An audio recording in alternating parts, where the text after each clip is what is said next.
صفحہ نمبر 290۔ ایک روایت ہے کہ رسول اللہ نے فرمایا، جس نے 40 دن غلہ روکے رکھا وہ اللہ سے الگ ہو گیا، اور جس بستی میں کوئی شخص فاقے سے رات گزارنے پر مجبور ہو، اس کی سلامتی سے اللہ بری ہے۔ اسراف اور بخل کی ممانعت۔ اسلام نے اسراف اور بخل کی ممانعت کی ہے۔ اسراف اور بخل کا لازمی نتیجہ لذت اندوزی اور عیش کوشی ہے۔ اسلام نے عیش کوشی سے منع فرمایا ہے، کیونکہ عیش کوشی معاشرے میں فساد اور خلل ڈالتی ہے۔ ارشاد ربانی ہے، کھاؤ پیو اور اسراف نہ کرو، بے شک اللہ اسراف کرنے والوں کو پسند نہیں کرتا۔ سورہ الاعراف۔ فضول خرچی نہ کرو، کیونکہ فضول خرچی کرنے والے شیطان کے بھائی ہیں۔ اللہ کے نیک بندے وہ ہیں جب وہ خرچ کرتے ہیں نہ اسراف کرتے ہیں نہ بخل کرتے ہیں، بلکہ دونوں کے مابین معتدل رہتے ہیں۔ اور نہ اپنے ہاتھوں کو گردن سے باندھے رکھو اور نہ ہی بالکل کھول دے کہ بعد میں حسرت زدہ بن کر بیٹھا رہے۔ بنی اسرائیل۔ تقسیم دولت کی شرعی مدت۔ اسلام نے دولت کی تقسیم کے لیے مندرجہ طریقے بتائے ہیں۔ نمبر 1، صدقات۔ اسلام میں صدقات کے 2 قسم کے ہوتے ہیں۔ ایک لازمی خیرات ہے، اسلامی اصطلاح میں اس کا نام زکوٰۃ ہے، جو ہر سال ادا کی جاتی ہے۔ دوسری قسم کی خیرات تو ہی ہے، یعنی ایک دولت مند جتنا چاہے غربا اور مساکین کو دے۔ زکوٰۃ کے متعلق فرمان الہی ہے کہ ان کے مالوں سے زکوٰۃ لو تاکہ تو انہیں پاک صاف کر دے۔ سورہ توبہ۔ اور ہلاکت اور مشرکوں کے لیے جو زکوٰۃ نہیں دیتے۔ سورہ سجدہ۔ اور نماز قائم کرو اور زکوٰۃ دو۔ سورہ بقرہ۔ خیرات توئی کے متعلق ارشاد ہے، اور اس سے جو ہم نے انہیں دیا چھپ کر اور اعلانیہ خرچ کرو۔ سورہ فاطر۔ نفقات۔ اسلام نے ہر انسان پر فرض قرار دیا ہے کہ وہ اپنے رشتہ داروں کی کفالت کرے۔ نمبر 3، عشر۔ عشر ان ارضیات کی پیداوار پر واجب ہے جو بارش سے سیراب ہوں۔ صفحہ نمبر 291۔ نمبر 4، وصیت۔ اسلام مالک کے جائیداد کو یہ اجازت دیتا ہے کہ وہ جائز ورثہ کے علاوہ خیراتی کاموں کے لیے بھی وصیت کر دے۔ نمبر 5، ورثہ۔ قرآن مجید نے متوفی کے سب سے قریبی ورثہ میں حصص مقرر کر دیے ہیں۔ ارشاد الہی ہے، جو کچھ ترکہ ماں باپ اور رشتہ دار چھوڑ جائیں ان میں سے ہر ایک کے لیے ہم نے حقدار ٹھہرا دیے ہیں، اور جن عورتوں سے تمہارا نکاح ہو چکا ہے پس چاہیے کہ جو کچھ جس کے حصے میں ہے اس کو دے دیا جائے، اور اللہ ہر چیز دیکھنے والا ہے۔ سورہ نساء۔ کفارات۔ غربا تک پہنچانے کا ایک اور ذریعہ کفارات ہے۔ کوئی شخص بلا عمد کسی مسلمان کو قتل کر دے، یا قسم کھا کر توڑ دے، یا بیوی سے اظہار کرے تو اس قسم کی صورتوں میں مال کا ایک حصہ غربا کے لیے خرچ کرنا ضروری قرار دیا گیا ہے۔ وقف۔ اسلام کے وقف کے معنی ہے دائمی طور پر کسی جائیداد یا مذہبی یا خیراتی کاموں کے لیے حصہ مخصوص کر دیا جائے۔ صدقۃ الفطر۔ عید کے موقع پر صاحب نصاب لوگوں پر محتاجوں کے لیے صدقہ فطر دینا لازم قرار دیا ہے۔ خراج و جزیہ۔ خراج ایک قسم کا لگان ہے جو اسلامی حکومت اپنی مملوکہ زمین پر وصول کرتی ہے۔ جزیہ وہ ٹیکس ہے جو زمینوں سے ان کی جان و مال کی حفاظت کے لیے وصول کیا جاتا ہے۔ خرچ کرنے کی تعلیم۔ اسلام ضرورت سے زیادہ مال خرچ کرنے کا حکم دیتا ہے۔ قرآن مجید میں ارشاد ربانی ہے، اور وہ تجھ سے پوچھتے ہیں کہ کیا خرچ کریں تو کہہ دیجئے جو کچھ ضرورت اور حاجات سے زیادہ ہو۔ سورہ بقرہ۔ اجتماعی ملکیت۔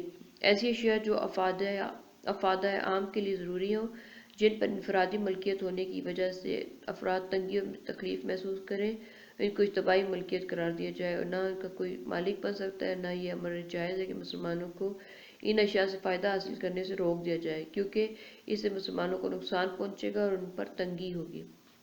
سوال: اسلامی حکومت میں رعایا کے حقوق بیان کریں۔ جواب: شہریت کے حقوق۔ اسلامی ریاست میں شہریوں کی جان و مال اور آبرو کی حفاظت کی جاتی ہے۔ ہر شخص کو اپنی جان و مال اور آبرو کی حفاظت کا حق حاصل ہے۔ قرآن مجید میں آتا ہے، کسی جان کو جسے اللہ نے حرام کیا ہے حق کے بغیر قتل نہ کرو۔ بنی اسرائیل۔ صفحہ نمبر 292۔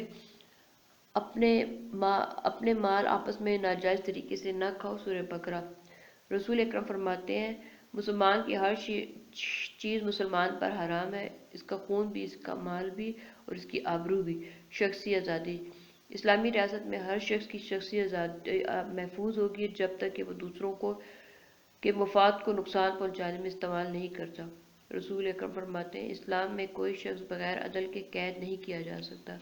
مذہبی آزادی، اسلامی ریاست میں ہر شخص کو اپنی مذہبی امور ادا کرنے کی پوری آزادی ہوگی، جس طرح چاہے وہ اپنی مذہبی فرائض ادا کر سکتا ہے۔ ارشاد ربانی ہے دین میں کوئی جبر نہیں۔ سورہ بقرہ۔ قانونی مساوات، اسلامی ریاست کا ہر شہری خواہ وہ امیر ہو یا غریب قانون کی نظر میں برابر ہوتا ہے، سب کو یکساں انصاف مہیا کیا جاتا ہے۔ ارشاد الہی ہے رسول ایمان لایا اس چیز پر جو اللہ کی طرف سے اتاری گئی اور مومنین بھی۔ سورہ بقرہ۔ پس تم لوگوں کے درمیان اللہ کے نازل کردہ قانون کے مطابق فیصلے کرو اور اس قانون نے حق کو جو چھوڑ کر تمہارے پاس آیا، لوگوں کی خواہشات کی پیروی نہ کرو۔ سورہ مائدہ۔ معاشرتی مساوات، اسلامی معاشرے میں تمام شہریوں کو یکساں حقوق حاصل ہوں گے۔ ارشاد ربانی ہے اے لوگو ہم نے تمہیں مرد اور عورت سے پیدا کیا، تم کو مختلف شاخوں اور قبیلوں میں اس لیے تقسیم کیا تاکہ ایک دوسرے کو پہچان سکو۔ اللہ کے نزدیک وہی عزت والا جو زیادہ متقی ہے۔ سورہ حجرات۔ اس آیت میں اللہ تعالیٰ فرماتے ہیں کسی کو کسی پر برتری حاصل نہیں، سب کو ایک مرد عورت سے پیدا کیا گیا ہے۔ قبیلے صرف اس لیے بنائے گئے تاکہ ایک دوسرے کو پہچان سکیں، اس لیے نہیں کہ اپنے آپ کو دوسرے سے بہتر سمجھے۔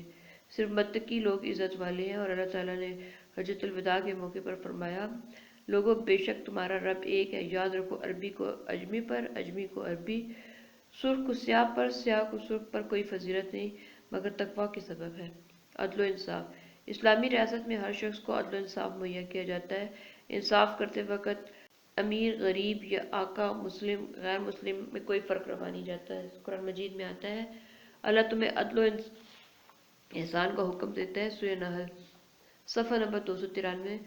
اور جب تم لوگوں کے درمیان فیصلہ کرو تو عدل کے ساتھ کرو۔ سورہ نساء۔ اے لوگوں جو ایمان لائے ہو اللہ کے لیے کھڑے ہونے والے انصاف کی گواہی دینے والے ہو جاؤ، اور کسی قوم کی دشمنی تم کو اس پر آمادہ نہ کرے، تم انصاف نہ کرو، انصاف کرو یہ تقویٰ سے قریب ہے، اور اللہ سے ڈرو، اللہ اس سے خبردار ہے جو تم کرتے ہو۔ سورہ مائدہ۔ تعلیمی آزادی، ریاست میں شہری کو تعلیم حاصل کرنے کی آزادی ہوگی چاہے وہ جتنی تعلیم حاصل کرے۔ اس ضمن میں حکومت کو ہر طرح کی سہولت فراہم کرے گی، غریبوں کو مفت تعلیم کی سہولت دی جائے گی، حکومت عوام کی ضروریات کے مطابق تعلیمی ادارے کھولے گی۔ ارشاد الہی ہے کیا یہ جاننے والے اور نہ جاننے والے برابر ہو سکتے ہیں؟ اور چاہیے کہ تم میں سے ایک جماعت ہو جو بھلائی کی طرف بلائے اور نیکی کا حکم دے اور برائی سے روکے، اور وہی لوگ کامیاب ہونے والے ہیں۔ سورہ آل عمران۔ رسول اکرم کا فرمان ہے علم حاصل کرنا ہر مسلمان مرد عورت پر فرض ہے۔ نجی زندگی کا تحفظ، ہر شہری کو یہ حق حاصل ہوگا کہ وہ اپنی زندگی کی حفاظت کرے، دوسروں کو بلا وجہ اس کی نجی زندگی میں مداخلت کی اجازت نہ ہوگی۔ اسلامی قانون میں اس کی نجی زندگی کا تحفظ کرے گا۔ فرمان الہی ہے اے لوگوں جو ایمان لائے ہو اپنے گھروں کے سوا دوسرے گھروں میں داخل نہ ہو جب تک کہ اجازت نہ لو۔ سورہ نور۔ ظلم کے خلاف بولنے کا حق، اسلامی ریاست میں ہر شخص کو ظلم کے خلاف آواز اٹھانے کا حق حاصل ہوگا۔ اس سلسلے میں حکومت شہری کو ہر طرح کی مدد کرے گی۔ فرمان الہی ہے اللہ بری بات کرنے کے مشہور کرنے کو پسند نہیں کرتا سوائے اس کے جس پر ظلم کیا گیا۔ سورہ نساء۔ آزادی رہائش، ہر شہری کو یہ حق آزادی ہوگی جہاں چاہے رہے۔ قرآن مجید میں آتا ہے کہ زمین پر چلو پھر دیکھو کس طرح اس نے پہلی بار پیدا کیا۔ رسول اکرم فرماتے ہیں تم جہاں چاہو رہو، اور ہمارے اور تمہارے درمیان صرف یہ شرائط ہے کہ نہ تم خون ریزی کرو اور نہ تم رازنی کرو اور نہ کسی پر ظلم کرو۔ نجی ملکیت کا حق، اسلامی ریاست میں ہر شہری کو نجی ملکیت کا حق حاصل ہوگا۔ اسلام ذاتی ملکیت کو جائز قرار دیتا ہے لیکن محدود اور چند اخلاقی، معاشرتی اور قانونی پابندیوں کے ساتھ۔ اگر کمانے والا ان پابندیوں پر کاربند نہیں رہتا تو حکومت کا یہ فرض ہے کہ وہ مفاد عامہ کے لیے اس کو ملکیت سے دستبردار کر دے۔ ارشاد ربانی ہے ہر آدمی اپنے کیے کا پھل پانے کا حقدار ہے۔ سورہ طور۔ انسان کے لیے کچھ نہیں مگر وہی جو کوشش کرتا ہے۔ سورہ نجم صفحہ نمبر 294۔ بیرونی خطرات سے حفاظت۔ اسلامی ریاست کا بڑا فرض یہ ہے کہ عوام کو بیرونی حملوں سے بچائے رکھے، ملک کی سرحدوں کی حفاظت کرے۔ ارشاد ربانی ہے، اے لوگو جو ایمان لائے ہو، صبر کرو اور مقابلے میں بڑھ کر صبر دکھاؤ اور اپنی سرحدوں کی حفاظت کرو۔ سورہ آل عمران۔ غیر مسلموں کے حقوق۔ غیر مسلم رعایا دو قسم کی ہوتی ہیں، ایک معاہد اور دوسرے اہل سنوا۔ غیر مسلموں کے حقوق کی وضاحت اللہ تعالیٰ کے منزل تحریم معاہدے سے ہوتی ہے جو اہل نجران کے عیسائیوں کے ساتھ کیا گیا۔ نجران اور اس کے اطراف میں باشندوں کی جانیں اور ان کے مذہب، ان کی زمینیں، ان کا مال اور ان کے حاضر غائب اور ان کے قافلے اور ان کے قاصد، ان کی صورتیں اللہ کی ایمان اور اللہ کے رسول کی امانت میں ہیں۔ ان کی موجودہ حالت میں کوئی تغیر نہ کیا جائے گا۔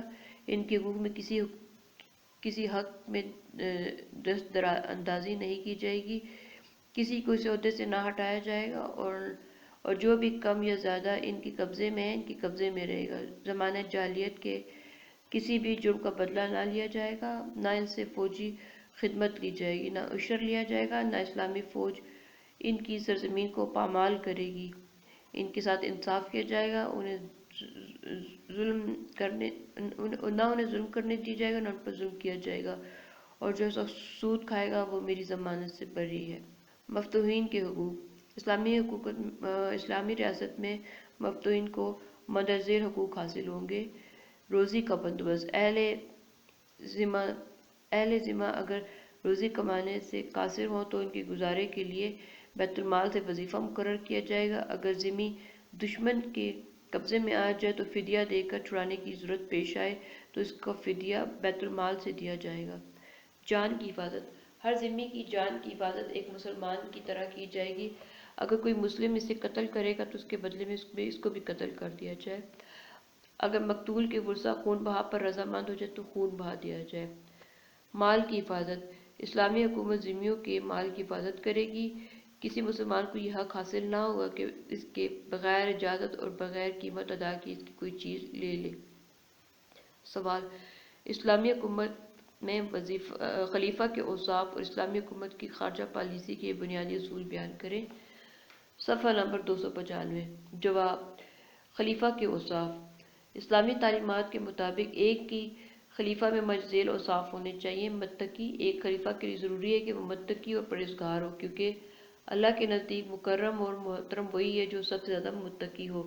علم حوادث اور اعضاء کی سلامتی۔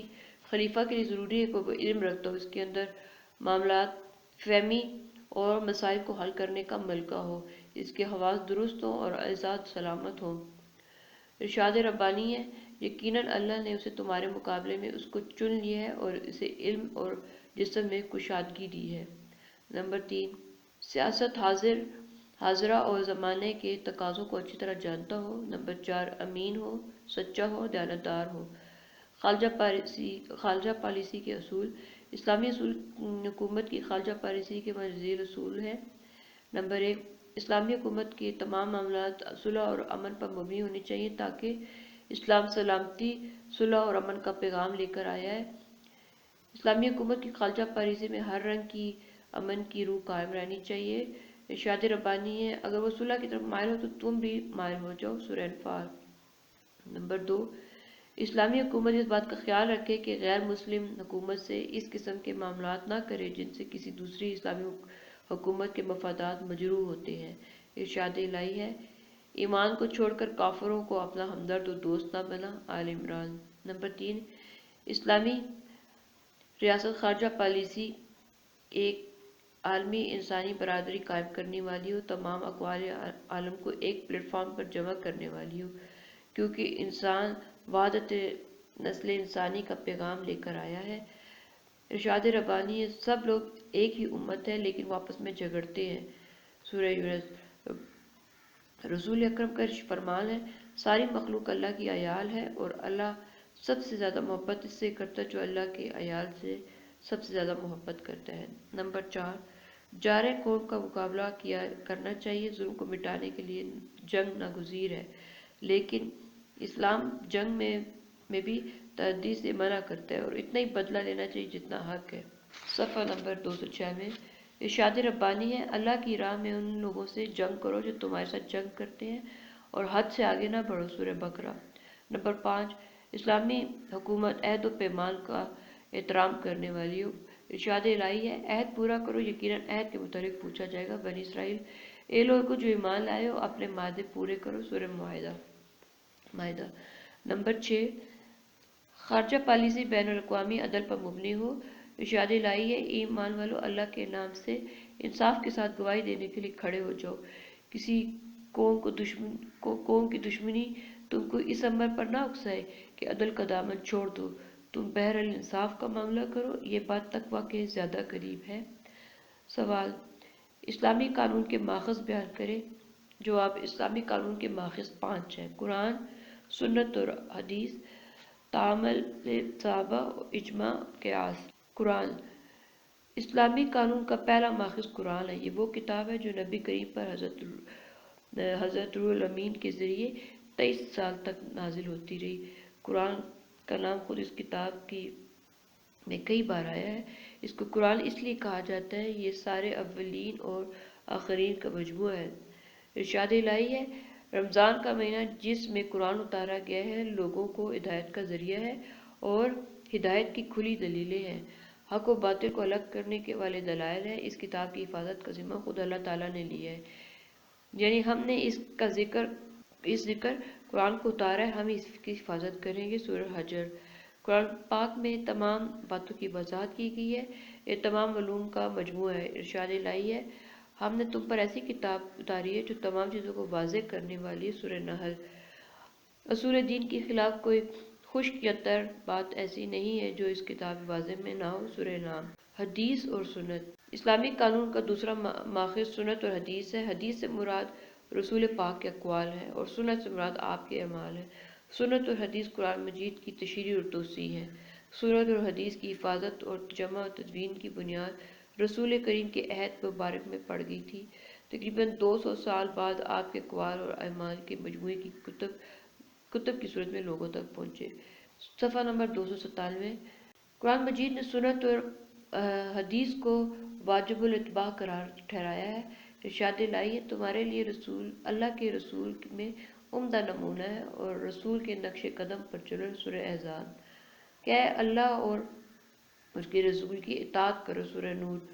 رسول اکرم کا فرمان ہے، میں تمہارے درمیان 2 چیزیں چھوڑ رہا ہوں، جب تک انہیں تھامے رکھو گے گمراہ نہیں ہوگے، وہ اللہ کی کتاب اور میری سنت ہے۔ تعامل صحابہ، اسلامی قانون کا تیسرا ماخذ تعامل صحابہ ہے۔ اسلامی قانون کا بڑا حصہ اسی سے ماخذ ہے۔ صحابہ کرام رسول کریم کی صحبت مقدسہ میں تربیت یافتہ اور آپ کا کامل اتباع کرنے والے تھے، اس لیے کوئی ایسا ان کا فعل نہیں ہو سکتا جو دین اسلام کی روح سے منافی ہو۔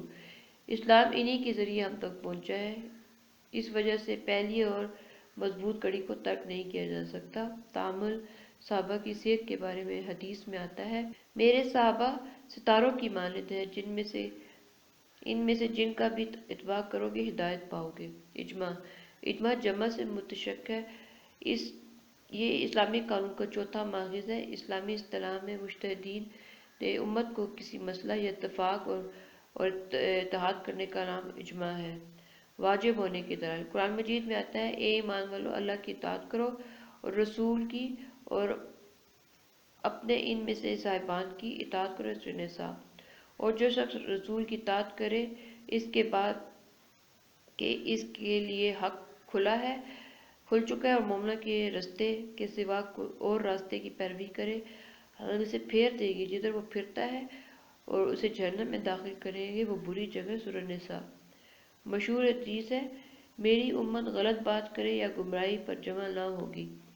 اجماع کی شرعی حیثیت کے متعلق علماء کا اختلاف ہے۔ علماء کا ایک طبقہ اجماع کو شرعی حجت قرار دیتا ہے اور اسے اختلاف کرنا معصیت، اور دوسرا گروہ یہ کہتے ہیں کہ اجماع سے اختلاف کیا جا سکتا ہے۔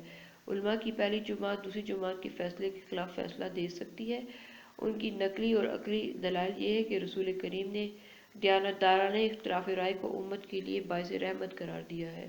عقلی دلیل یہ ہے کہ اجماع کا فیصلہ زمانے کے تقاضوں کے مطابق ہونا چاہیے۔ حالات اور تقاضوں کے بدلنے اور اس کے ساتھ اجماع کے فیصلوں میں تبدیلی لازمی ہے۔ اگر ایسا نہ کیا جائے تو اسلامی شریعت انسانوں کے لیے زحمت بن جائے گی۔ صفحہ نمبر 298۔ قیاس۔ اسلامی قانون کا پانچواں ماخذ قیاس ہے۔ اس کی لغوی معنی ناپنا یا کسی چیز سے مقابلہ کر کے موازنہ کرنا ہے۔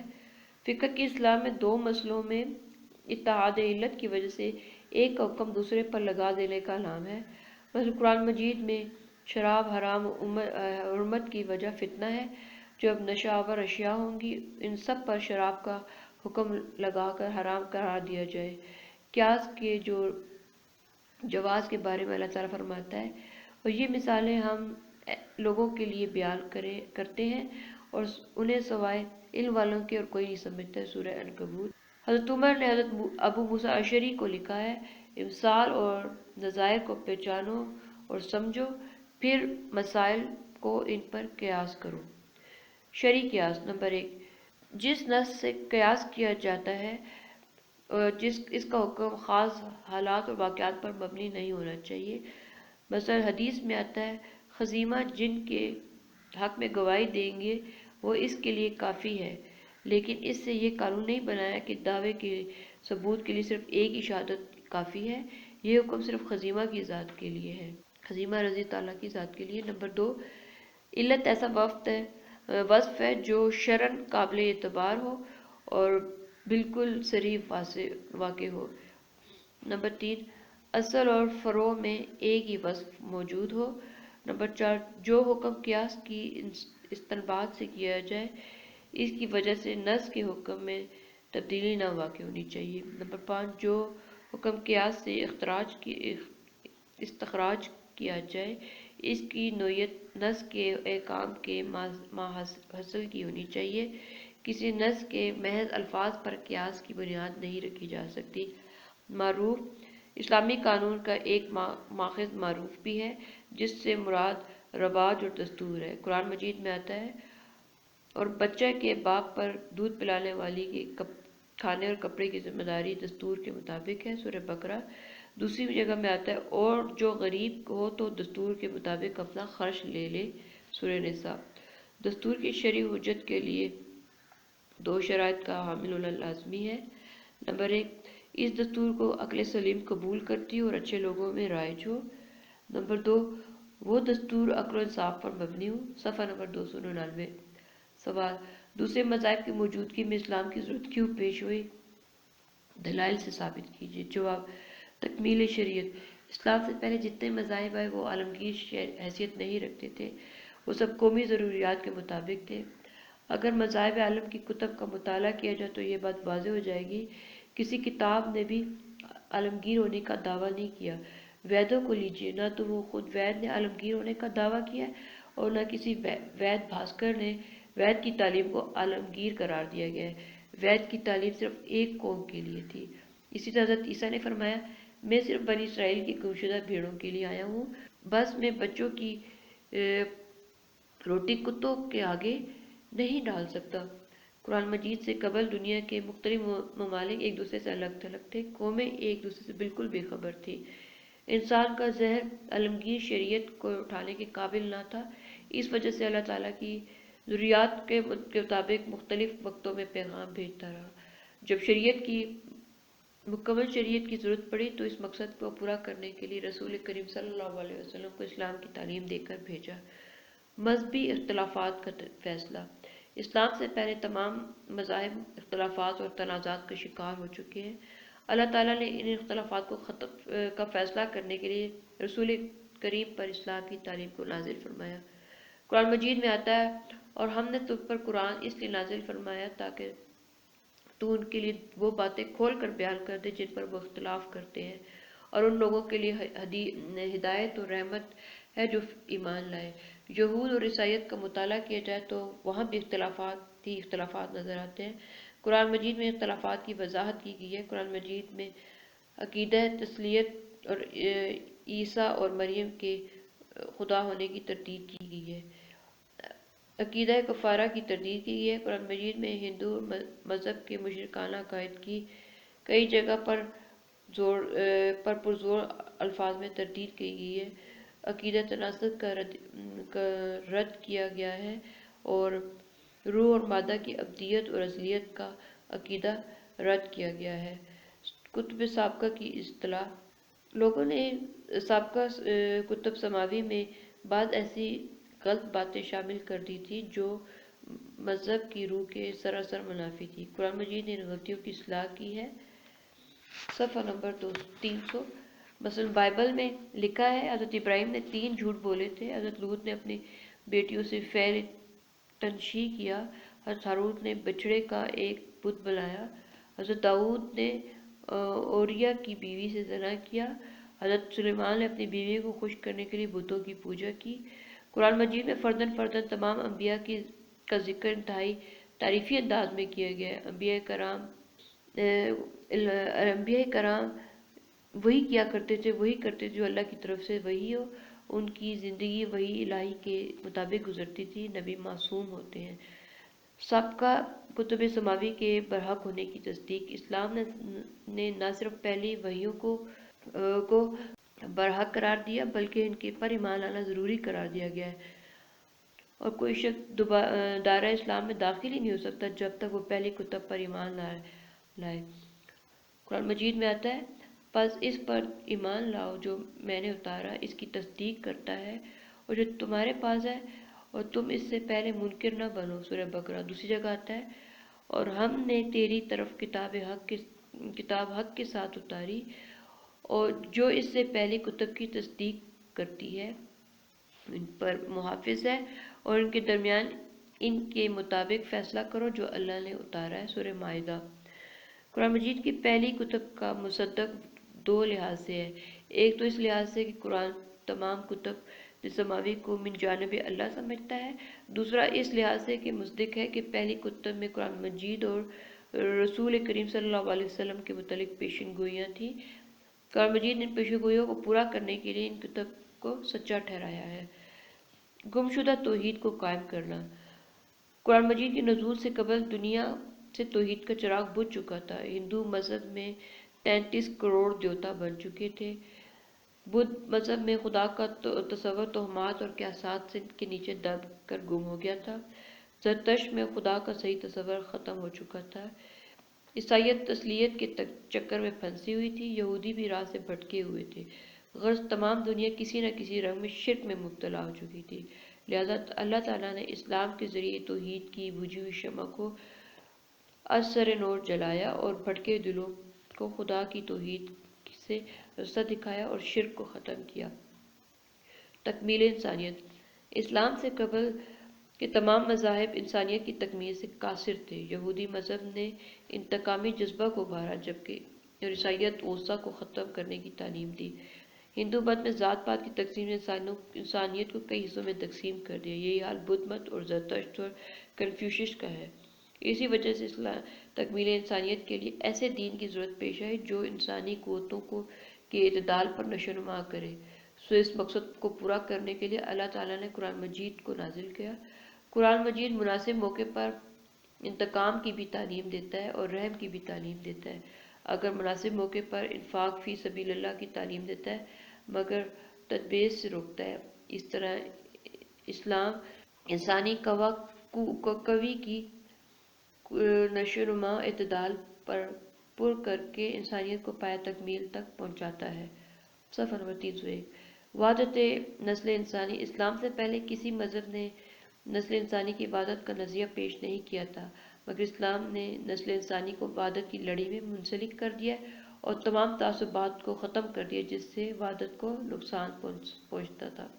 مذہبی تعصبات کو ختم کرنے کے لیے اسلام نے یہ تعلیم دی کہ تمام کتب سماوی اور رسل اللہ تعالیٰ کی طرف سے آئے ہیں، وہ تمام قابل احترام اور معزز ہستیاں۔ اسی وجہ سے مسلمان ہونے کے لیے سابقہ کتب سماوی اور رسل پر ایمان لانا لازمی قرار دیا گیا ہے۔ مذہبی تعصب کو بالکل ختم کرنے کے لیے قرآن مجید نے تمام مذاہب کو ایک مشترکہ امر توحید پر جمع ہونے کی دعوت دی ہے، کیونکہ تمام مذاہب کی بنیاد توحید پر ہی قائم ہے۔ اگر تمام مذاہب کا مطالعہ کیا جائے تو یہ بات معلوم ہو جائے کہ ہر مذہب میں خدا کا تصور موجود ہے۔ یہ ایک الگ امر ہے کہ مرور زمانہ سے مذاہب کے تصور میں انسانی خیالات کی آمیزش ہوتی چلی گئی۔ وحدت انسانی کے لیے قومی اور لسانی تعصبات نہایت ہی خطرناک ہیں۔ ان تعصبات نے دنیا کی اقوام میں منافرت اور مخاصمت کی آگ بھڑکا دی ہے۔ قرآن مجید نے ان تعصبات کو ختم کرنے کی نہایت اعلیٰ پیرایا میں تعلیم دی ہے۔ قرآن مجید میں آیا ہے، اے لوگوں غور کرو، تم ایک ہی ماں باپ کی اولاد ہونے کی وجہ سے ایک ہی نسل کے افراد ہو۔ کسی عربی کو اجمی پر کوئی فضیلت نہیں، اور نہ کسی اجمی کو عربی پر فضیلت ہے، نہ گورے کو کالے پر تفوق ہے اور نہ کسی کالے کو گورے پر فضیلت ہے۔ ہاں فضیلت ہے تو صرف تقویٰ کی وجہ سے۔ زاد المعاد۔ قرآن مجید نے اس نظریے کو عملی رنگ میں نماز اور حج کی عبادت میں پیش کیا ہے، جہاں تمام انسان بلا تفریق قوم ملت ایک دوسرے کے ساتھ کھڑے ہو کر وحدت نسل انسانی کی تصویر پیش کر رہے ہوتے ہیں۔ اللہ تعالیٰ کے ارادہ ازلی کی تکمیل۔ اللہ کا وہ ارادہ جس سے اشیاء پیدا کرتا ہے، اس کی تکمیل ایک ضروری عمل ہے۔ اللہ تعالیٰ نے ارادہ کیا کہ بنی نوع انسان کی ہدایت کے لیے وحی نازل کرے، سو وحی وقتاً فوقتاً ضرورت کے مطابق نازل ہوتی رہی۔ اس ارادے کی تکمیل کے لیے یہ ضروری تھا کہ اسلام انہی مکمل صورت میں قرآن مجید کی صورت میں نازل ہو۔ صفحہ نمبر 302۔ سوال: حضور پاک صلی اللہ علیہ وسلم کی نمایاں پہلوؤں پر روشنی ڈالیں۔ جواب: عالمگیر حیثیت۔ دنیا میں رسول کریم کی بعثت سے قبل جتنے انبیاء گزرے ہیں وہ ایک قوم کی طرف آئے ہیں۔ مختلف اقوام کے مسلمہ انبیاء نے کسی دوسرے نبی کے متعلق یہ نہیں بتایا کہ وہ صادق تھا یا کاذب، کیونکہ جب کسی ایسی قوم کو دعوت دی جائے جو کسی نبی کی پیروی ہو تو لازمی طور پر اس قوم کی نبی کی صداقت زیر بحث آئے گی۔ تمام مذاہب کی مذہبی کتب کا مطالعہ کریں تو کسی کتاب میں کسی نبی کے متعلق یہ ذکر نہیں آئے کہ وہ صادق تھا یا کاذب۔ اگر قرآن مجید کا مطالعہ کیا کریں تو یہ بات صاف ہو جائے کہ آپ کی بعثت آپ کے اندر عالمگیریت کا رنگ رکھتی ہے، جیسا کہ ارشاد الہی ہے کہ اے لوگوں میں تم سب لوگوں کی طرف اللہ کا نبی بن کر آیا۔ سورہ الاعراف۔ ہم نے تجھے جملہ انسانی نوح کے لیے بھیجا ہے۔ سورہ سبا۔ رسول کریم فرماتے ہیں، مجھ سے پہلے نبی صرف اپنی قوم کی طرف بھیجے گئے، لیکن میں تمام لوگوں کی ہدایت کے لیے بھیجا گیا ہوں۔ آخری نبی رسول پاک صلی اللہ علیہ وسلم کی دوسری خصوصیت یہ ہے کہ آپ خاتم النبیین ہیں اور آپ مجتمع کمالات انبیاء ہیں، اور نبوت کا کوئی درجہ، کوئی مقام ایسا نہیں جو کسی نبی کو ملا ہو لیکن آپ کو حاصل نہ ہو۔ آپ کے بعد کوئی نبی نہیں آئے گا۔ قرآن پاک میں آتا ہے، محمد تمہارے آدمیوں میں سے کسی کو باپ نہیں، لیکن اللہ کے رسول اور انبیاء کو ختم کرنے والے۔ سورہ احزاب۔ حضرت ابو ہریرہ سے روایت ہے کہ رسول پاک نے فرمایا، میری مثال اور نبیوں کی جو مجھ سے پہلے آئے اس شخص کی مثال ہے جس نے ایک گھر بنایا، اسے اچھا بنایا، اسے خوبصورت بنایا، سوائے کونے میں ایک اینٹ کی جگہ۔ سو لوگ اس کے گھر گھومنے لگے اور اس پر تعجب کرنے لگے، یہ اینٹ کیوں نہ لگائی؟ فرمایا، میں وہی اینٹ ہوں اور میں نبیوں کو ختم کرنے والا ہوں۔ آفتاب عالمتاب۔ روحانی عالم میں رسول کریم روشن کرنے والے سورج ہیں۔ ارشاد الہی ہے، اے نبی ہم نے تجھ کو گواہ بنا کر بھیجا، خوشخبری دینے والا اور ڈرانے والا، اور اللہ کی طرف اس کے حکم سے بلانے والا اور روشن ہونے والا سورج۔ سورہ احزاب۔ اس آیت میں اشارہ ہے کہ اس آفتاب عالمتاب کے طلوع کے بعد ان روشنی کی ضرورت نہیں رہتی جو مختلف ملکوں اور مختلف قوموں کو روشن کیا کرتی تھی۔ وہ روحانی چراغ ایک وقت کے لیے روشن ہوئے اور اندھیروں کو اجالے میں تبدیل کیا۔ صفحہ نمبر 303۔ طلوع آفتاب کے بعد اب کسی چراغ کی ضرورت نہیں رہی۔ آپ کو روشن سورج کہنے میں یہ حکمت بالغہ ہے کہ جو شخص اپنے سینہ قلب کو صاف کر کے رسول کریم کی روحانی شعاؤں کے سامنے رکھے گا تو اس کے اندر اس روحانی آفتاب کی روشنی منعکس ہو جائے گی، اور جتنا زیادہ شیشہ قلب صاف ہوگا اتنا ہی زیادہ نور کی لہریں اس میں منعکس ہوگی۔ موعود اقوام عالم۔ قرآن مجید نے دعویٰ کیا ہے کہ حضرت کے ظہور کا وعدہ تمام انبیاء علیہ السلام کو دیا گیا تھا۔ پھر ایک نبی کے ذریعے اس کی امت سے عہد لیا گیا کہ تمہارے پاس ایسا نبی آئے گا جو پہلے تمام انبیاء کی تصدیق کرے گا، اس پر ایمان لانا۔ ارشاد الہی ہے، اور جب اللہ نے نبیوں کے ذریعے عہد لیا کہ جو کچھ میں نے تمہیں کتاب اور حکمت سے دیا ہے، پھر تمہارے پاس وہ رسول آئے جو اس کی تصدیق کرنے والا ہو جو تمہارے پاس ہے، تو تم نے ضرور اس پر ایمان لانا ہوگا اور ضرور اس کی مدد کرنی ہوگی۔ کیا تم اقرار کرتے ہو اور اس پر میرے عہد کا بوجھ لیتے ہو؟ انہوں نے کہا ہم اقرار کرتے ہیں۔ کہا پس گواہ رہو اور میں تمہارے ساتھ گواہوں میں سے ہوں۔ آل عمران۔ عطائے کوثر۔ ارشاد ربانی ہے، ہم نے تمہیں کوثر عطا کی۔ سورہ کوثر۔ کوثر سے مراد اسلام ہے، اس سے مراد کثرت امت بھی ہے، قرآن مجید بھی اور وہ اخلاق حمیدہ بھی جو رسول پاک کے وجود میں پائے جاتے تھے۔ اس لیے قرآن مجید میں آتا ہے، اے رسول یقیناً خلق عظیم پر ہے۔ سورہ قلم۔ مکمل دین۔ رسول پاک کی ایک مکمل دین کر لے کر آئے تھے، وہ دین تا قیامت لوگوں کی ہدایت کے لیے کافی ہے۔ ارشاد ربانی، آج کے دن میں نے تمہارے لیے تمہارا دین کامل کر دیا ہے، تم پر اپنی نعمت پوری کر دی ہے، اسلام کو دین کی حیثیت سے میں نے تمہارے لیے پسند کیا۔ سورہ مائدہ۔ مکمل سوانح عمری۔ رسول کریم کی بعثت سے قبل جتنے انبیاء گزرے، ان کی حالات زندگی ہم صحیح ذرائع سے نہیں پہنچے۔ ان کی زندگیاں بے شمار پہلو تاریکی میں پڑے ہوئے ہیں، لیکن حضور پاک صلی اللہ علیہ وسلم کی وہ مقدس اور برگزیدہ ہستی ہے جن کی زندگی کا ایک ایک لمحہ احاطہ تقریر میں لایا گیا۔ نسل انسانی کی عبادت۔ رسول کریم صلی اللہ علیہ وسلم سے قبل تمام انبیاء نے افراد کو اکٹھا کر کے ایک قوم بنائی تھی۔ آپ نے تمام قوموں کو اکٹھا کر کے نسل انسانی کی وحدت کی بنیاد ڈالی۔ صفحہ نمبر 304۔ اور اپنے مذہب کی بنیاد ٹھہرایا۔ یہ راز اتنا بلند تھا کہ بغیر خدا کی وحی کے اس کا انکشاف قلب انسانی پر نہ ہو سکتا تھا۔ ارشاد الہی ہے، اور سب لوگ ایک ہی قوم ہیں مگر باہم جھگڑتے ہیں۔ سورہ یونس۔ رسول اکرم تم الوحیت ہو، اس کا کلام خدا کا کلام، ان کا ظہور خدا کا ظہور قرآن مجید ظہور ہے۔ قرآن مجید میں آتا ہے، حق آیا اور باطل بھاگ گیا اور باطل نے بھاگنا تھا، بنی اسرائیل۔ پھر فرمایا، جو لوگ تیری بیعت کرتے ہیں گویا وہ خدا سے بیعت کرتے ہیں، خدا کا ہاتھ ان کے ہاتھ پر ہے۔ سورہ فتح۔ اس جگہ اللہ تعالیٰ نے رسول پاک کی ذات کو مجازی اور طور پر اپنی ذات قرار دیا ہے۔ کامیاب مصلح۔ قرآن مجید میں ارشاد ہے، اللہ پاک وہ ذات ہے جس نے ان ان پڑھوں میں سے ایک نبی مبعوث فرمایا جو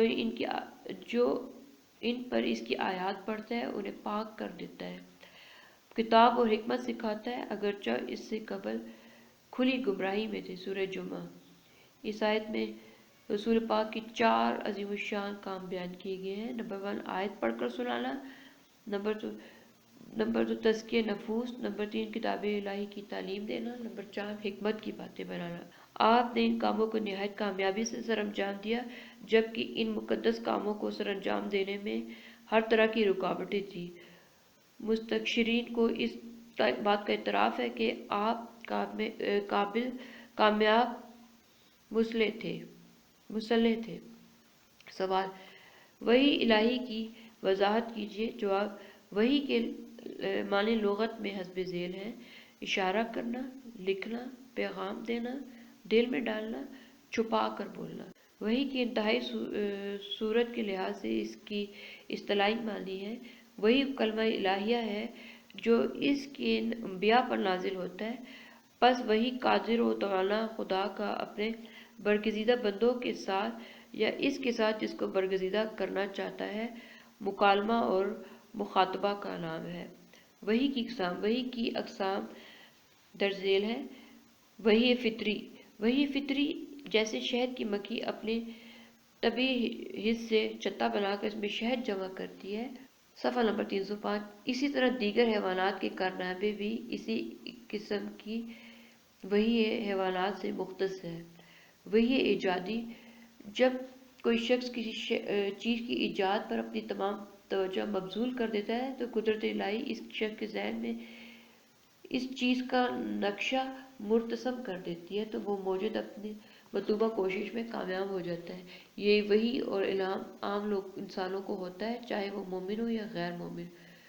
وہی ابتلا بعض اوقات ہلاکت و تباہی کا موجب ہوتی ہے۔ وہی ابتلا ہر شخص کو نہیں ہوتی۔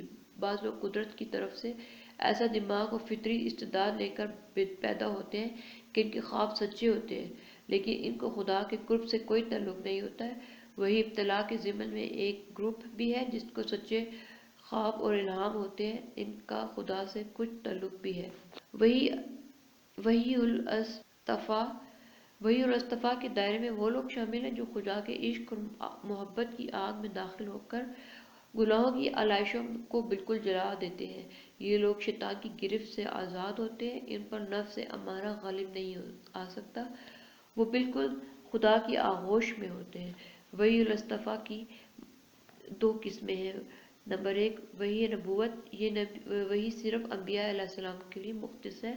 وحی غیر مطلوب۔ وحی نبوت کے علاوہ جو وحی نبی پر نازل ہوتی ہے وہی غیر مطلوب کہلاتی ہے۔ یہ نبی اس وحی کی مدد سے شریعت کی اصول کی تشریح کرتا ہے۔ قرآن مجید میں یہ امر واضح ہے کہ وحی الہی کے اترنے کی جگہ انسانی قلب ہے۔ وحی الہی ایک علم ہے جو انسان کے مقصد حیات کو پورا کرتے ہیں، اس کی رہنمائی کرتا ہے، چنانچہ یہ علم باطن سے تعلق رکھتا ہے، اس لیے براہ راست قلب کے حواس باطنی پر پڑتا ہے، جس سے علم کا نزول قلب کی حص باصرہ پر ہوتا ہے تو وہی ایک نظارہ کی شکل میں نازل ہوتی ہے۔ جس قلب کی حص سامعہ پر ہو تو وحی الہی کو ایک لطیف مہر شوکت پرروب اور لذیذ کلام سنائی دیتی ہے۔ جب قلب کی حص ذائقہ پر نزول ہو تو وحی الہی ایک عجیب خوش ذائقہ چیز کی حلاوت اور لذت کا زبان پر محسوس کرتا ہے، اور جب قلب کی قوت شامہ پر اس کا نزول ہوتا ہے تو ایک عجیب خوشبو کا احساس ہوتا ہے۔ جب قلب کی قوت لامسہ پر اس کا نزول ہوتا ہے تو یوں معلوم ہوتا ہے کسی کلام نے آ کر اس دل کے پردوں کو چھوا ہے۔ صفحہ نمبر 306۔ وحی کی ضرورت۔ نمبر 1، اسلام کی عقل کوتاہ اور ناقص ہے۔ اس کی کمی کو پورا کرنے کے لیے اللہ تعالیٰ نے اپنے برگزیدہ بندوں پر وحی نازل کی تاکہ یہ آسمانی نور انسانی عقل کی رہبری کرے۔ نمبر 2، اللہ تعالیٰ نے وحی کے نزول کے سلسلے اس لیے جاری کیا تھا تاکہ لوگ ایک برتر علیم و خبیر اور قادر و توانا ہستی کا کلام سمجھ کر اس پر عمل کرے اور ذہنی اور علمی انتشار سے بچ جائے۔ وحی الہیہ کی پر ایمان لا کر وحدت اور اتحاد کی لڑی میں منسلک ہو جائے۔ نمبر 3، وحی الہی کی انسان کے دل میں اللہ تعالیٰ کی عظمت پیدا کرتی ہے، جس کی وجہ سے انسان خدا کی صفات سے رنگین ہونے کی کوشش کرتا ہے، حتیٰ کہ وہ اس زمین پر چلتا پھرتا مظہر خدا بن جاتا ہے۔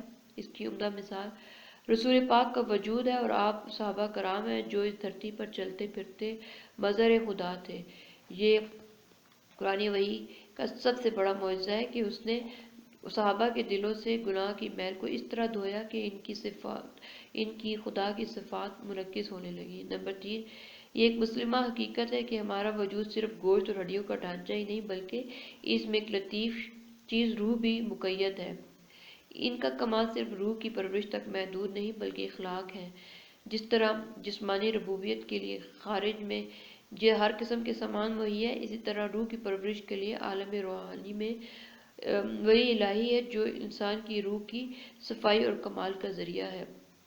نمبر 5، جس طرح انسانی جسم کے امراض ہیں، ان کا علاج اللہ تعالیٰ نے خارجی دنیا میں پیدا کیا ہے، اسی طرح روحانی امراض کو دور کرنے کے لیے اللہ تعالیٰ نے وحی الہی کا سلسلہ جاری کیا ہے۔ وحی الہی کے مقاصد متعدد ہیں، ہدایت اور فلاح۔ اللہ تعالیٰ نے قرآن مجید میں وحی کا مقصد بیان کیا ہے۔ ارشاد الہی ہے، وَالَّذِينَ يُؤْمِنُونَ بِمَا أُنزِلَ إِلَيْكَ وَمَا أُنزِلَ مِن قَبْلِكَ وَبِالْآخِرَةِ هُمْ يُوقِنُونَ أُولَئِكَ مِنْ هُدًى مِن رَبِّكَ أُولَئِكَ هُمُ الْمُفْلِحُونَ۔ ان آیات میں دو الفاظ ہدا اور فلاح وحی کی غایت پر دلالت کرتے ہیں۔ امام راغب نے ہدایت کی 4 اقسام بیان کی ہیں۔ صفحہ نمبر 307۔ اول، فطری ہدایت۔ یہ اللہ تعالیٰ نے ہر چیز کو پیدائش کے ساتھ عنایت فرمائی، دوسری وہ ہدایت جو نبیوں کو انسانوں کو نبیوں کے ذریعے ملتی ہیں، تیسری ہدایت وہ توفیق ہے جو اس شخص کے ساتھ خاص ہے جو ہدایت پائے، چوتھی ہدایت منزل مقصود تک پہنچا دینا ہے۔ وحی کو خدا اس لیے کہا گیا ہے کہ وحی انسان کی تمام روحانی مخفی قوتوں اور استعدادوں کی آبیاری کرتی ہے، پھر اس کو زمین سے اٹھا کر نقطہ عروج پر پہنچا دیتی ہے۔ بس وحی کا مقصد ہدایت ہے، یعنی انسانیت کو روحانیت کی راہ پر ڈال کر قاب قوسین کے اعلیٰ مقام پر پہنچا دینا ہے۔ دوسرا لفظ جو وحی کے مقصد کی طرف رہنمائی کرتا ہے وہ فلاح ہے۔ فلاح کے معنی شک یعنی پھاڑنا ہے۔ جس طرح ہل چلانے سے زمین کی مخفی قوتیں ظہور میں لائی جا سکتی ہیں، اسی طرح وحی کے ذریعے انسان کی مخفی اور پوشیدہ استعدادیں ظاہر ہو کر اپنے نقطہ کمال پر پہنچ جاتی ہیں۔ نمبر 3، خدا کی معرفت۔ اللہ تعالیٰ کی معرفت سے متعلق سب سے واضح اور بین شہادت وحی الہی ہے، کیونکہ وحی میں خدا کا ان الموجود کہنا اللہ کے اندر معرفت کا کاملہ و تامہ پیدا کرتا ہے۔ یہ علم حق یقین کے نام سے یاد ہوتا ہے۔ اگر دنیا میں وحی کا سلسلہ نہ ہو تو انسان کے اندر سے خدا کے متعلق معرفت تامہ ختم ہو جاتی ہے، وہ اندھیروں میں خدا کی ہستی سے متعلق ٹامکٹوئیاں مارتا پھرتا ہے۔ ذریعہ علم۔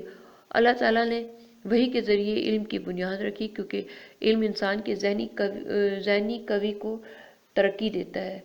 علم ہی کسی قوم اور ملک کے عروج کا ذریعہ ہے، اس لیے قرآن مجید میں آتا ہے ان لوگوں کے درجات بلند کرے گا جو تم میں سے ایمان لائے اور جنہیں علم دیا گیا۔ اس آیت کریمہ نے انسان کی بلندی اور سرفرازی کا ذریعہ ایمان اور علم کو قرار دیا گیا ہے، اور علم کی بدولت انسان کو وحی کے ذریعے ہی میسر آتی ہے بلند مقام۔ اگر اللہ وحی کے ذریعے شرک کے نقصان اور وحدانیت کے فوائد نہ بتاتا تو انسان کائنات کی ہر شے کے سامنے جھکا ہوا نظر آتا۔ آج جو سائنس کی ترقی کے نشان نظر آ رہے ہیں وہ کبھی نظر نہ آتے، کیونکہ کائنات کی اشیاء نے تو مخدوم ہونا تھا، اور خادم انسان نے کائنات کی اشیاء کو مقدس اور بلند خیال کر کے ان سے فوائد حاصل کرنے کے لیے تحقیق کا دروازہ ہی بند کر دینا تھا۔ صفحہ نمبر 308۔ بس اللہ تعالیٰ نے وحی کے ذریعے انسان کو اس کا بلند مقام بتایا، پھر دوسری مخلوقات کے ساتھ اس کا رشتہ بتایا تاکہ وہ اپنے بلند مقام سے نیچے نہ گرے۔ سوال: مندرجہ ذیل کا تقابلی جائزہ پیش کیجیے۔ توحید، تصور، معبود، حیات بعد الموت۔ جواب: اسلام میں تصور توحید۔ قرآن مجید کی روح سے اللہ تعالیٰ کی توحید کا مطلب یہ ہے کہ قول کے ساتھ اللہ تعالیٰ کو ایک مانا جائے اور عمل کے ساتھ اس کے احکام کی پیروی کی جائے۔ قرآن مجید میں آتا ہے اور اللہ کی صفات بہت بلند ہے اور وہ غالب حکمت والا ہے، سورہ نحل۔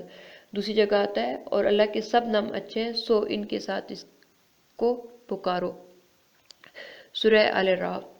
مسئلہ توحید کو نہایت ہی خوبصورتی کے ساتھ جامع اور معنی الفاظ میں سورہ اخلاص میں بیان کیا گیا ہے کہ اللہ ایک ہے، اللہ بے نیاز ہے، نہ اس کا کوئی بیٹا ہے نہ وہ کسی کا بیٹا ہے اور اس کا کوئی ہمسر نہیں۔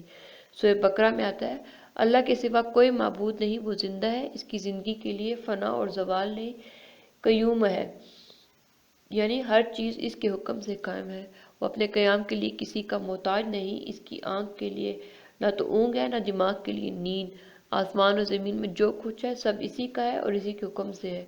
کون ہے جو اس کے سامنے اس کی اجازت کے بغیر کسی کی شفاعت کے لیے زبان کھولے؟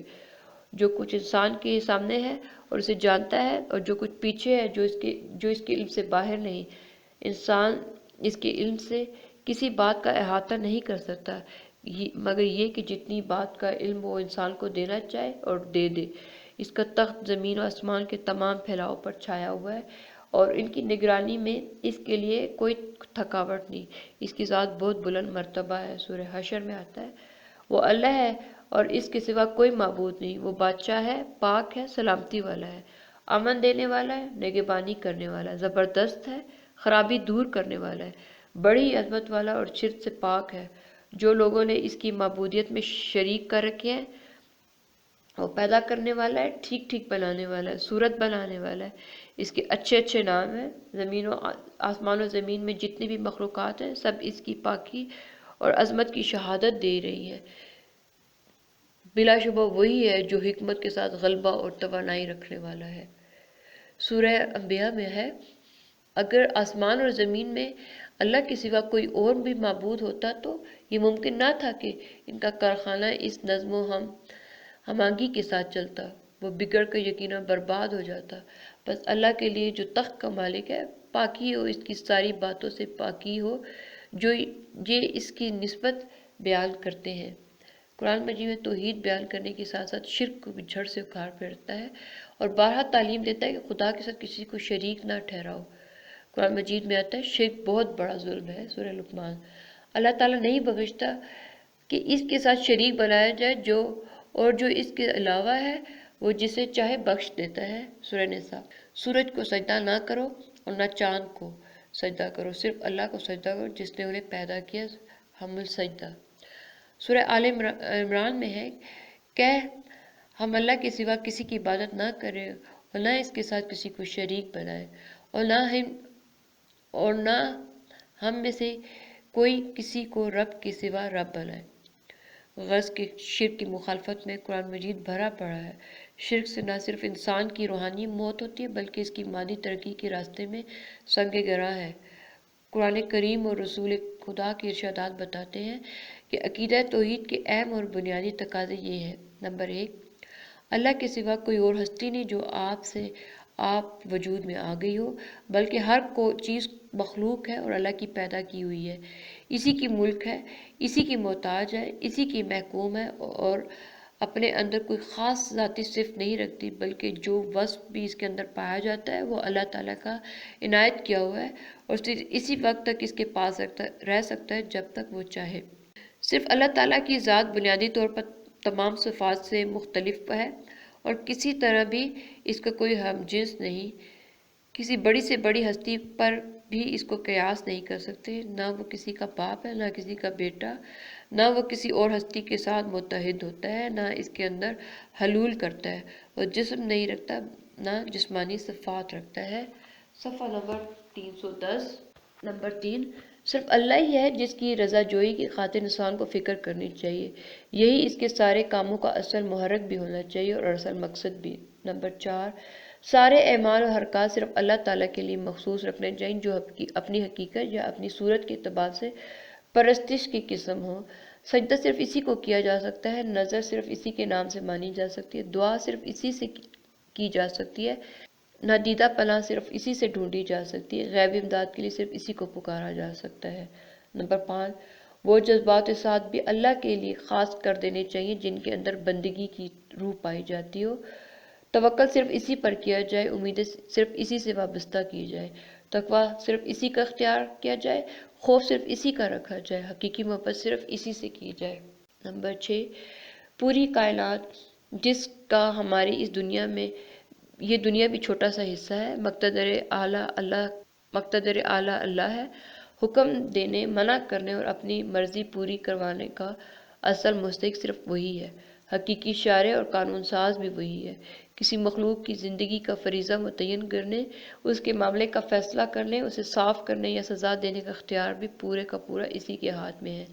اللہ تعالیٰ کے سوا کوئی اور نہیں جو اپنے اندر معبودیت کی شان رکھتا ہو، جو پوجے جانے کا مستحق ہو، جس کی رضا چاہی جائے، اور کوئی اور نہیں جو اس کے لائق ہو، اس کے آگے پیشانیاں جھکے، نظریں پیش کی جائے، اعتراف نعمت کیا جائے، کوئی اور نہیں جسے ولی اور کارساز حاجت اور مشکل کشا سمجھا جانا جائے، جس سے دعائیں اور حاجتیں مانگی جائیں، جسے غیبی مدد کے لیے پکارا جائے، کوئی اور نہیں جس پر توکل کیا جائے، دل میں جس کا خوف اور تقویٰ رکھا جائے، جس سے امیدیں وابستہ کی جائیں اور جس سے حقیقی محبت رکھی جائے، کوئی اور نہیں جس کے ہاتھ میں حقیقی اقتدار کا کوئی ذرہ بھی ہو، جو بال برابر بھی کسی کو نفع یا نقصان پہنچا سکتا ہو اور جس کی بے قید اطاعت جائز ہو۔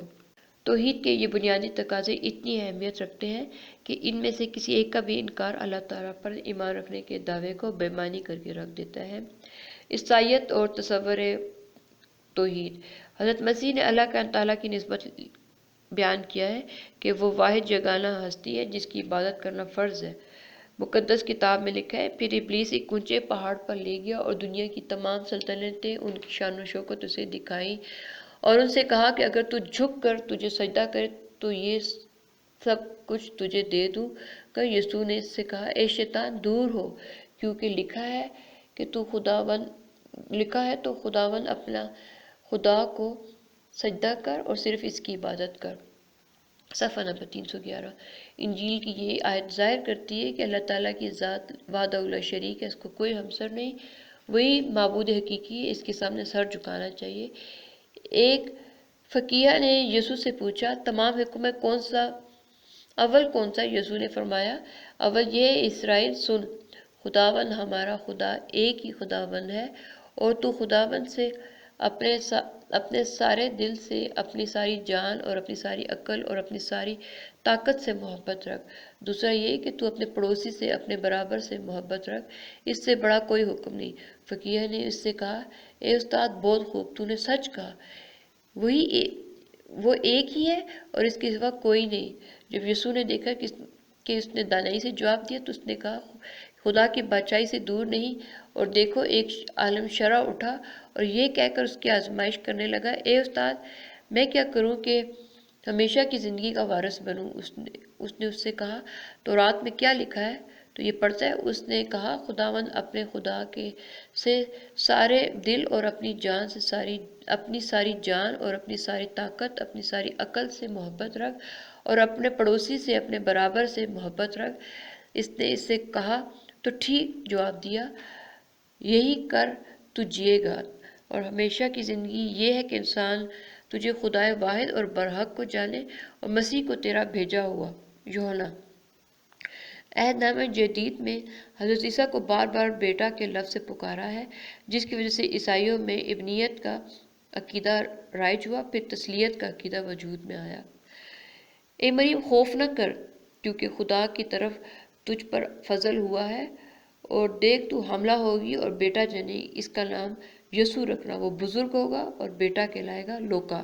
روح القدس تجھ پر نازل ہوگا اور خدا کی قدرت تجھ پر سایہ ڈالے گی، اس سبب سے وہ پاکیزہ جو پیدا ہونے والا ہے خدا کا بیٹا کہلائے گا، اور خداوند اس کے باپ داؤد تخت مرکز میں لکھا ہے، جب یسوع نے یوحنا کے ہاتھ سے بپتسمہ لیا، وہ پانی سے باہر آیا، اس نے آسمان کو کھولا اور روح کو کبوتر کی مانند اپنے اوپر تیرتے ہوئے دیکھا، اور آسمان سے ایک آواز آئی، تو میرا عزیز بیٹا ہے۔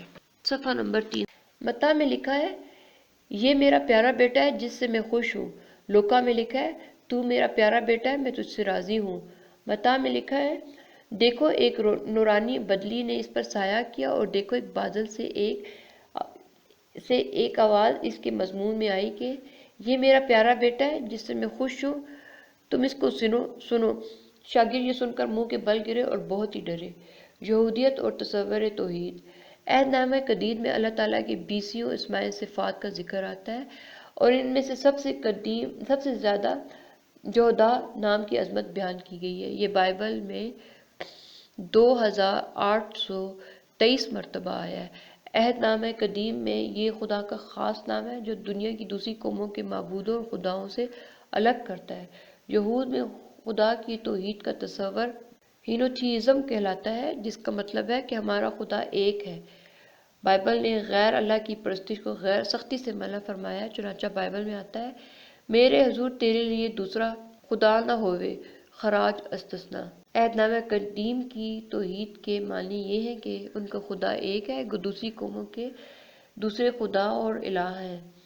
عہد نامہ قدیم خدا کو صرف بنی اسرائیل کے لیے خاص قرار دیتا ہے، تیرے لیے جہاں تک ہم نے اپنے کانوں سے سنا کوئی خدا نہیں، اور دنیا میں تیسری اقوام اسرائیل کی مانند ایک قوم ہے جس کو بچانے کو خدا آپ گیا تاکہ اسے اپنی قوم آپ بنوائے۔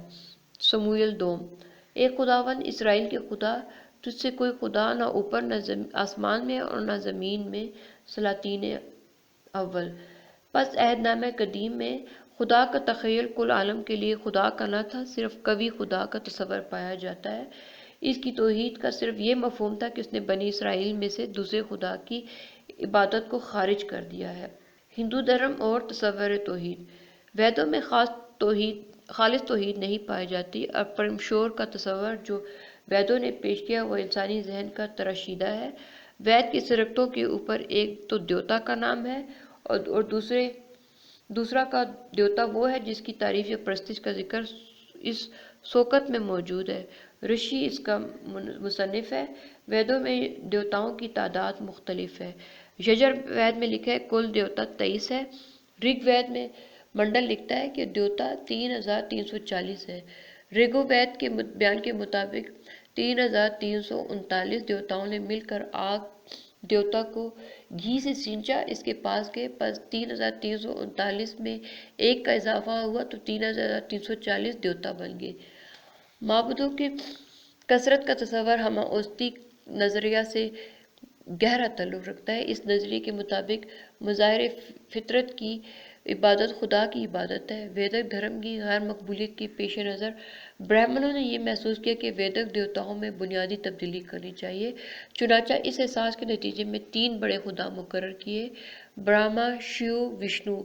ان کو ہی تری مورتی کہتے ہیں۔ ان کے تحت بے شمار دیوتا دیویاں مقرر کی گئی ہیں۔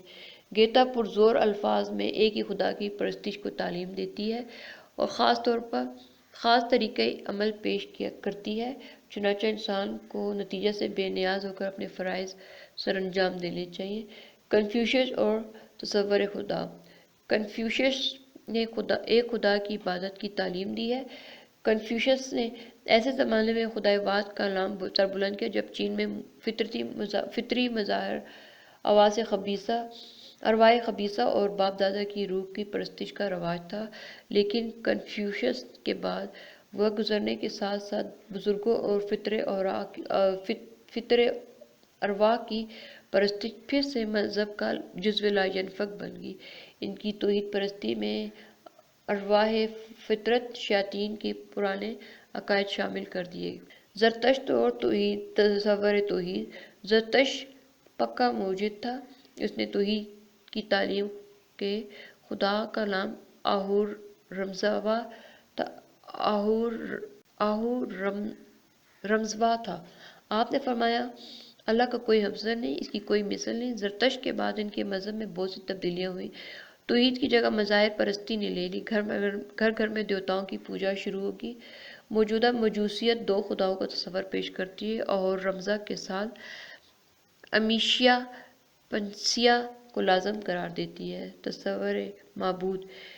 اسلام میں تصور معبود۔ اسلام کی اللہ تعالیٰ کی بنیادی اور اہم تر صفتیں یہ ہیں: نمبر 1، وہ ازلی اور ابدی اور واجب الوجود ہے۔ اس کا مطلب ہے وہ ہمیشہ سے اور ہمیشہ رہے گا، کسی نے اسے پیدا نہیں کیا بلکہ وہ آپ سے آپ موجود ہے۔ نمبر 2، وہ خالق ہے، یعنی کہ وہ اشیاء کو پیدا کرتا ہے اور عدم سے وجود میں لاتا ہے۔ نمبر 3، وہ مالک اور حاکم ہے اور ایک مخلوق اس کی ملک ہے اور اس کی محکوم ہے۔ نمبر 4، وہ علیم ہے، یعنی یہ کہ وہ ہر بات، ہر کام، ہر حرکت کو جانتا ہے، کیا ہوا ہے، کیا ہو رہا ہے، کیا ہونے والا ہے، اس کا سب اس کے علم میں ہے، کوئی چیز اس کے علم سے باہر نہیں ہے۔ صفحہ نمبر 314۔ نمبر 5، وہ حکیم ہے، اس کا کوئی کام حکمت سے خالی نہیں، بے مقصد اور بے نتیجہ نہیں ہوتا، بلکہ ہر فعل کے پیچھے اعلیٰ درجے کی دانائی، اعلیٰ درجے کی حکمت، اعلیٰ درجے کی مقصدیت قائم کر رہی ہوتی ہے۔ وہ عزیز ہے۔ نمبر 6، وہ عزیز ہے، وہ ہر کام کی طاقت رکھتا ہے، اس کے کسی ارادے کو عملی جامہ پہنانے سے روکا نہیں جا سکتا، اس کا کوئی فیصلہ رد نہیں کیا جا سکتا اور اس کی کسی حکم کو چیلنج نہیں کیا جا سکتا۔ نمبر 7، وہ عادل ہے، اس کا ہر کام عدل و انصاف پر مبنی ہوتا ہے، اس کے تکوینی احکام بھی پوری طرح عادلانہ ہوتے ہیں، اس کے تشریعی احکام بھی، اسی طرح اس کے سارے فیصلے بھی ٹھیک اور انصاف کے مطابق ہوتے ہیں۔ نمبر 8، وہ مجازی ہے، یعنی وہ افعال کا بدلہ دیتا ہے اور برے کام کا بدلہ برا اور اچھے کام کا اچھا بدلہ۔ نمبر 9، وہ معبود ہے، وہ اس بات کا مستحق ہے کہ اس کی پرستش کی جائے اور اس کے آگے سر جھکائے جائیں اور اس سے دعائیں اور التجائیں کی جائیں۔ نمبر 11، وہ احد ہے، یعنی اس کی جتنی صفات ہیں ان میں سے کسی کے اندر کوئی بھی اس کا شریک اور مد مقابل نہیں۔ یہی نہیں، وہ ازلی اور ابدی، خالق، پروردگار، مالک اور حاکم، علیم اور حکیم، عزیز اور عادل اور مجازی اور معبود ہے، صرف وہی ہے۔ ہندو مت میں تصور معبود۔ ویدوں کی روح سے ایشور کا تصور درج ذیل ہے۔ نمبر 1، یجر ویدا وہ اگنی ہے، وہ دایو ہے، وہ چندرما ہے، وہ روشنی ہے، وہ آیا ہے، وہ پرجاپتی ہے۔ نمبر 2، کیا میں اس روح برترین کو جان سکتا ہوں جو سب کچھ اور تاریکی سے پرے ہے؟ صرف اس کو جان کر کوئی موت عظیم پر فتح پا سکتا ہے، نجات کے لیے کوئی راستہ نہیں۔ 31/18۔ نمبر 3، خدا ایک ہے، وہ غیر متحرک ہے، تاہم دماغ سے زیادہ سریع سیر ہے، حواس اس تک نہیں پہنچ سکتے اگرچہ وہ ان میں ہے۔ نمبر 4، رگ وید، ہزاروں سروں والا پرش ایشور، ہزاروں آنکھوں والا، ہزاروں پاؤں والا، وہ ترکولی کائنات کو سب طرف سے گھیر کر ٹھہرا ہوا ہے۔ نمبر 5، شام وید، اے خدا تو ہمارا باپ ہے، ہمارا بھائی ہے، ہمارا دوست ہے۔ نمبر 6، اتر، تو مرد ہے، عورت ہے، تو کنواری لڑکی ہے، تو بوڑھا آدمی ہے جو لاٹھی کے لیے کھڑا ہوا ہے، تو ہر طرف موجود ہے۔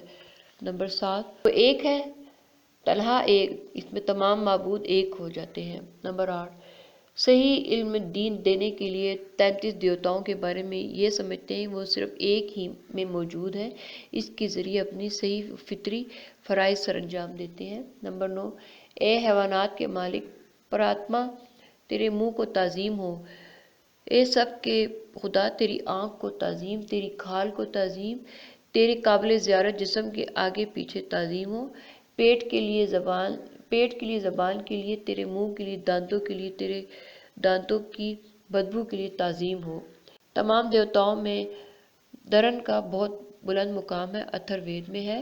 نمبر 10، ورن آکائے اعلیٰ دیکھتا ہے، گویا وہ نزدیک ہو جب کوئی شخص کھڑا ہو تا یا چلتا چھپتا ہے، اگر وہ لیٹ جاتا یا اٹھتا ہے، تو جب وہ آدمی پاس بیٹھ کر کانا پھوسی کرتے ہیں تو بھی شاہ ورن کو اس کا علم ہوتا ہے، وہاں مثل ثالث کے موجود ہوتا ہے۔ یہ زمین بھی شاہ ورن کی ہے اور یہ آسمان بھی جس کے کنارے بہت بعید ہے، یہ دونوں سمندروں کی لہریں وہ پانی کے اس قطرے میں بھی موجود ہے، اگر کوئی آسمان سے پرے بھاگ جائے تو وہ بھی شاہ ورن سے بچ نہیں سکتا۔ اس کے جاسوس دنیا کی طرف بڑھتے ہیں اور 1000 آنکھوں سے اس زمین کی نگرانی کرتے ہیں۔ شاہ ورن سب کچھ دیکھتا ہے جو زمین اور آسمان کے درمیان اس کے پرے ہے۔ اس نے انسانوں کو پلک چھپانے تک کا شمار کیا ہے، جیسے کھلاڑی پانسا پھینکتا ہے ویسا ہی وہ سب چیزوں کا فیصلہ کر دیتا ہے۔